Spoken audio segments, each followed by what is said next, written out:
गुरुदेव के चरणों में कोटि कोटि प्रणाम, गुरु शक्तियों के चरणों में कोटि कोटि प्रणाम। आज के वीडियो में हम 4 बेसिक वैल्यूज, ह्यूमन वैल्यूज, सत्य, धर्म, प्रेम, शांति, इन्हें डिकोड करेंगे। अब ये 4 चीज़ें सुनते ही आपको लगता है कितने हैवी वर्ड्स हैं, आज का सेशन तो बहुत डिफिकल्ट होने वाला है। क्या पता हम इन बातों को समझ पाएंगे कि नहीं। बहुत लोग ये भी सोचते हैं कि हम तो इतने ज्ञानी नहीं हैं कि हम इतना डिफिकल्ट नॉलेज ग्रहण कर पाएँ या इसे अपने ज़िंदगी में लागू कर पाएँ। अब अगर हम इसे स्टेप बाय स्टेप देखें तो एक बेसिक प्रिंसिपल, एक बेसिक कंसेप्ट अगर हम अपने ज़िंदगी में हमेशा याद रखें कि कण कण में परमात्मा है, तो बहुत इजी हो जाता है ज़िंदगी का सफ़र। अब प्रॉब्लम इसी फर्स्ट स्टेप पे आती है। कण कण में परमात्मा है, पर सबसे पहले तो हमें अपने अंदर का ही परमात्मा नहीं दिखता, क्योंकि हम अपनी आत्मा से कनेक्टेड नहीं हैं। अपने अंदर के जो परमात्मा का अंश है आत्मा, उसके सिग्नल्स, उसके मैसेजेस हम नहीं समझ पाते। तो ये पहला पॉइंट। सेकंड, हमें दूसरों में परमात्मा नहीं दिखता। हमें दूसरों में सिर्फ गलतियां ही दिखाई देती हैं, उनके अंदर का भगवान नहीं दिखाई देता। तो कण कण में परमात्मा है, ये जब पॉइंट क्लियर हो जाएगा, उसके बाद अपने आप स्लोली स्लोली आपके अंदर आत्मभाव जागृत होगा और उसके साथ ये चारों वैल्यूज आपके अंदर आती चले जाएंगे। तो जब तक कण कण में परमात्मा है ये पॉइंट क्लियर नहीं होता, तब तक आगे की प्रोग्रेस आपकी लाइफ की नहीं हो सकती। तो एक छोटे से एग्जाम्पल के साथ, एक छोटे से स्टोरी के साथ हम इसकी शुरुआत करते हैं। अब इस स्टोरी में 2 फ्रेंड्स हैं, रमेश एंड सुरेश, दोनों ही कॉलेज में पढ़ रहे हैं। एक दिन क्या हुआ, सुरेश रमेश का फ़ोन लेके, एक जैसे करते हैं सता रहे हैं, मस्ती कर रहे हैं, इधर पकड़ो उधर पकड़ो, दे नहीं रहा है उसको वापस, उसे छीन लिया उसने फ़ोन। और Ramesh was a very cautious guy. उसका था कि फ़ोन से मस्ती मत करो, गिर सकता है, टूट सकता है। वो सुरेश को बार बार समझा रहा था और सुरेश उसकी बात मान नहीं रहा था। खेल खेल में हुआ वही जिसका रमेश को डर था। सुरेश के हाथ से फ़ोन गिर गया और वो टूट गया।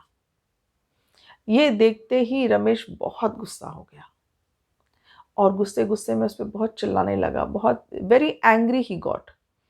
तो जैसे होता है ना, बात से बात बढ़ जाती है। रमेश का हाथ उठ गया, सुरेश का भी हाथ उठ गया और दोनों में झगड़ा होने लगा, फाइटिंग होने लगी। टीचर आई, टीचर ने देखा रमेश सुरेश को मार रहा है। वो दोनों को पकड़ के प्रिंसिपल के पास ले गई। प्रिंसिपल ने पूछा क्या हुआ, तो जो देखा वो सुना वही टीचर ने बताया कि रमेश सुरेश को मार रहा था। He is a very bad boy. तो प्रिंसिपल ने जब दोनों को पूछा तो दोनों की स्टोरीज मैच ही नहीं हो रहे थे। रमेश कह रहा था सुरेश ने मारा, सुरेश कह रहा था रमेश की गलती, तो समझ में नहीं आ रहा था। तो प्रिंसिपल ने प्यून को बुलाया।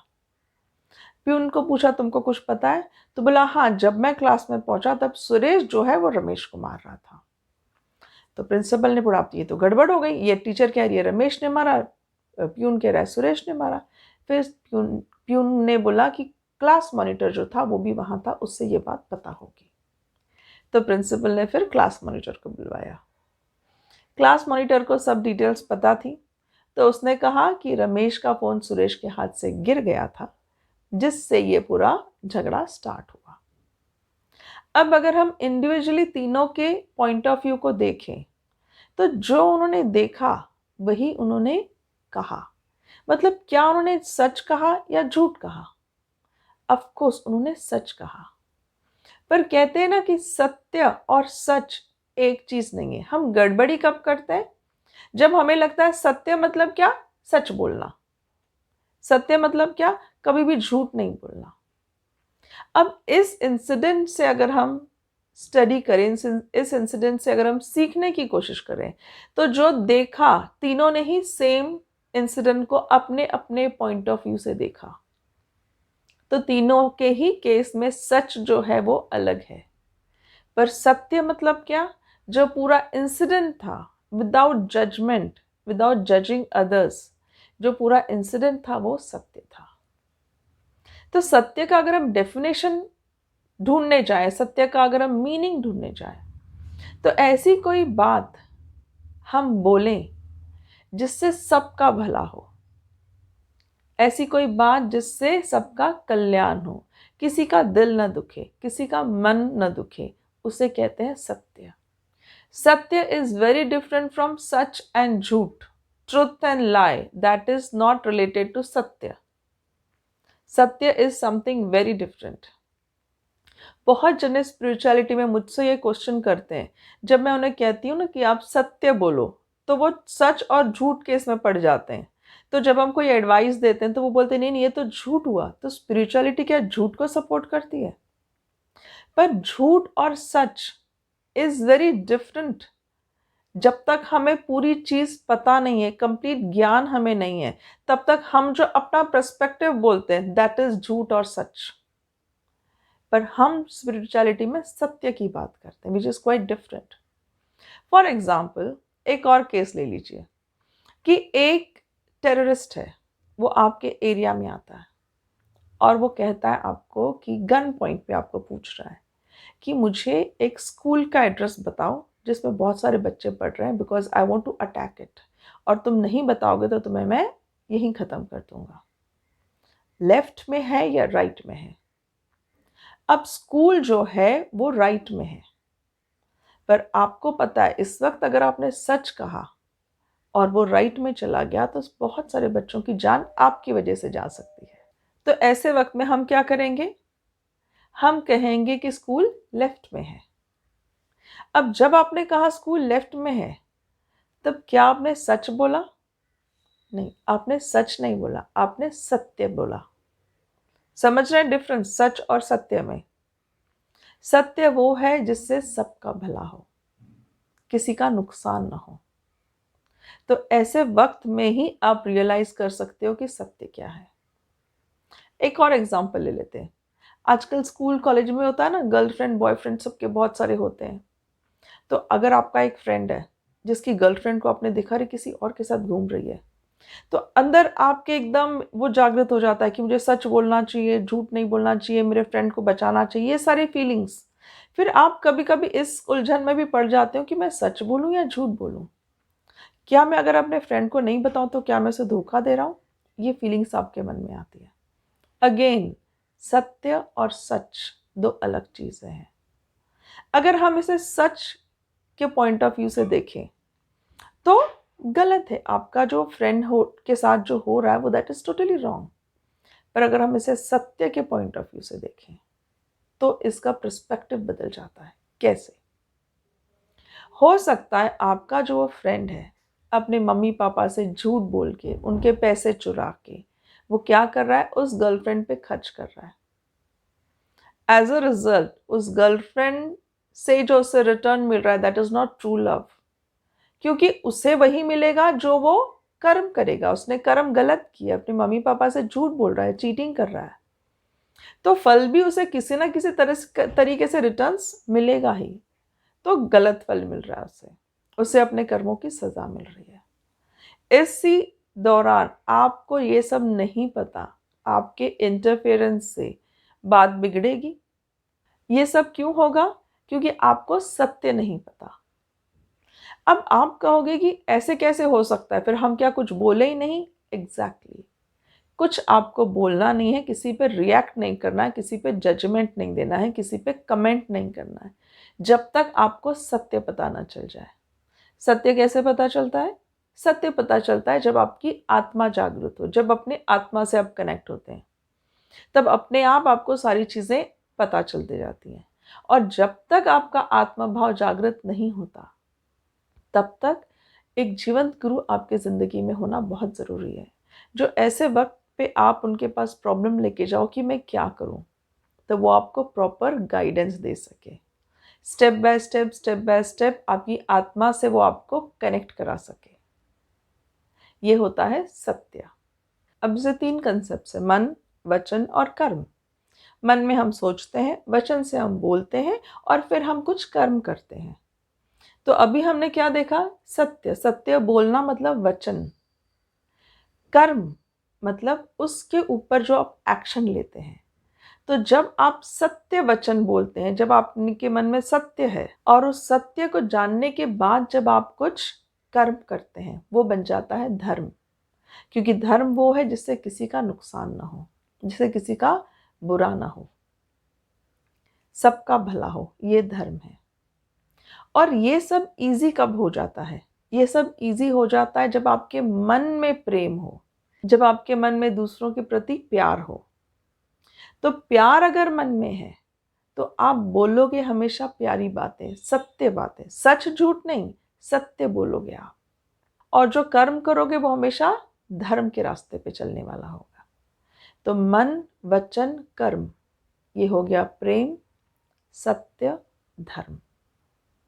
और ये सब तभी हो पाता है जब हमारा आत्मभाव जागृत हो, जब हमें सही गलत का पता हो, जब हमें ज्ञान हो, जब हमारी कनेक्टिविटी अपने परमात्मा से हो जाए। और जब तक ये नहीं होती तब तक आपके लाइफ में आपको एक जीवंत गुरु चाहिए।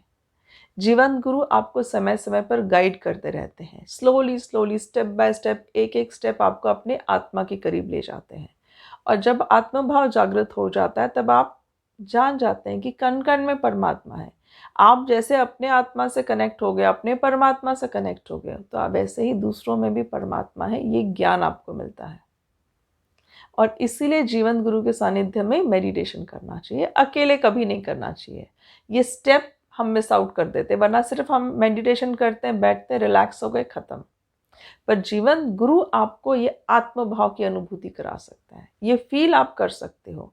और जैसे ही प्रेम आपके मन में आ गया तब आपके मन से अपने आप फ्रस्ट्रेशंस, कंप्लेंट से दूर हो जाती है। तो आप किसी को हर्ट करने वाली कोई चीज़ नहीं बोलते हो, हमेशा वही बात बोलते हो जिससे किसी का भला हो, किसी को सुधारने के लिए, किसी में इम्प्रूवमेंट लाने के लिए आप वैसी बातें करते हो। एक्शंस भी आपके उसी हिसाब से होते हैं कि किसी का अच्छा हो, किसी का भी बुरा ना हो आपके हाथों, तो वो भी धर्म कहलाता है। तो सत्य, प्रेम, धर्म, ये तीनों ही पॉइंट मन, कर्म, वचन में हम कवर। तो प्रेम, सत्य, धर्म, ये तीनों ही एक दूसरे से रिलेटेड है। जब सत्य, धर्म, प्रेम, ये तीनों आपने पा लिया, मतलब आपका कहते हैं ना, मन, कर्म, वचन, सब कुछ आपका प्योर हो गया। और आपके मन में एक सेटिस्फैक्शन आ जाता है, एक शांति आ जाती है। तो अपने आप जब ये तीनों अलाइनमेंट में आ जाते हैं, जब तीनों भी बिना किसी बुरी भावना के काम करते हैं, तब अपने आप आपके मन में कौन सी फीलिंग आती है? शांति वाली फीलिंग आती है। हम गड़बड़ कहाँ करते हैं? हम भगवान से, जीवन गुरु से कहते हैं कि हमें शांति दे दो, हमें पीस चाहिए। मेडिटेशन क्यों करेंगे? पीस। पीस का मतलब क्या है?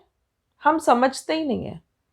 जब आपको समझाया जाता है कि आप negative emotions, ego, anger, frustration, इनसे दूर रहिए, तब आपको क्या लगता है? नहीं, शांति मतलब मुझे पीस चाहिए। ये इंसान गलत है, इसे ठीक करो। मेरी जेठानी ऐसी है, मेरी भाभी ऐसी है, मेरी सास ऐसी है, मेरा पति ऐसा है, इन सारे लोगों की वजह से मेरा मन अशांत है। तो अब भगवान के पास या जीवन गुरु के पास क्या करने जाते हैं? इन सारे लोगों की कंप्लेंट्स लेके जाते हैं कि ये ऐसे कर रहा है, ये ऐसे कर रहा है, ये ऐसे कर रहा है, इन सबको ठीक करो तो मैं शांत हूं ना। मैं शांत कैसे रहूं? मैं कैसे, जो कहते हैं ना कि सत्य, धर्म, प्रेम के रास्ते पे मैं कैसे चलूं? मेरा मन इतना अशांत है। क्यों अशांत है? ये सब लोगों की वजह से। That is wrong. मेरा मन अशांत है क्योंकि मेरे मन में प्रेम नहीं है, क्योंकि मेरे मन में सत्य नहीं है, क्योंकि मैं धर्म के रास्ते पे नहीं चल रही, इसलिए मेरा मन अशांत है। पर हम हमेशा दूसरों को जिम्मेदार ठहराते हैं। अब देखिए कि सारी दुनिया अगर शांत हो जाए, जैसे हम किसी टूरिस्ट प्लेस पे जाते हैं, everybody is enjoying, everybody is relaxing, तो क्या आपको शांति अपने आप मिल जाती है? मिलती है ना, टेम्पररी, थोड़ी देर की शांति। इसी पॉइंट को एक्सप्लेन करने के लिए एक छोटी सी स्टोरी है। एक लेडी थी, वो ऐसे आपके जैसे एक जीवन गुरु महात्मा के पास जाती है और उनको कहती है कि मुझे मन की शांति चाहिए, आप प्लीज़ मुझे शांति दिला दो। तो गुरु उनको समझाते हैं कि शांति जो है ना, ये रिजल्ट है, ये फल है। ये फल हमें कब मिलता है? जब एक सीड हम एक उपजाऊ मिट्टी में डालते हैं, उसको प्रॉपर खाद पानी देके उसकी देखभाल करते हैं, उसे प्रॉपर सनलाइट देते हैं, धीरे धीरे वो सीड में से बड़ा पेड़ बन जाता है। और उस पेड़ में जब फल लगते हैं तब उस फल को हम एंजॉय कर सकते हैं। तो that fruit is Shanti. Meditation से वो एक सीड जीवंत गुरु आपके अंदर डालते हैं, प्यार का वो एक बीज, प्यार का वो एक अंकुर आपके मन में डालते हैं। जब प्रेम आपके मन में आता है तो हम हमेशा सत्य, धर्म के रास्ते पे चलते हैं। और जब धीरे धीरे धीरे ये भाव बढ़ते जाते हैं और एक बड़ा वृक्ष बन जाता है, तब हमारे मन में उस शांति का फल, उसे हम एंजॉय कर पाते हैं। उस शांति, पीस को हम एक्सपीरियंस कर पाते हैं। That is the result of our hard work.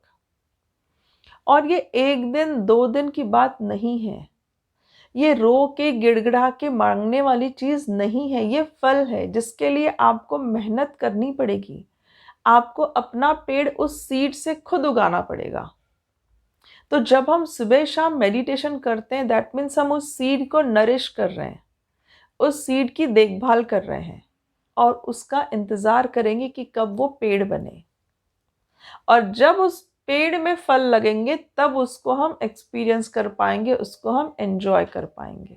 पर आजकल तो सुपर फास्ट जमाना है। हमें लगता है हम गुरु के पास जाए, उनको बोले आप बताओ क्या डोनेशन करें, क्या करें बताओ, मन फट से मन शांत हो जाए। फिर हम मेडिटेशन बोलते हैं, चलो मेडिटेशन करते हैं शांति के लिए। But that is temporary, 2 minutes. वो 2 मिनट्स का रिलैक्सेशन है, वो शांति नहीं है। दिन भर मन शांत रहना, बाहर दुनिया में जितनी भी उथल पुथल हो होने दो, पर अगर हम अपने आप को बैलेंस रख पाए तो ही हम शांति, पीस का एक्सपीरियंस करेंगे। तो प्रेम का बीज जब हम सत्य और धर्म से उसे नरिश करेंगे, वचन से और कर्मों से उस प्रेम के बीज को हम एक बड़ा पेड़ बनाएंगे, तो अपने आप हमें शांति वाले रिजल्ट्स मिलेंगे और मन हमारा शांत हो जाएगा।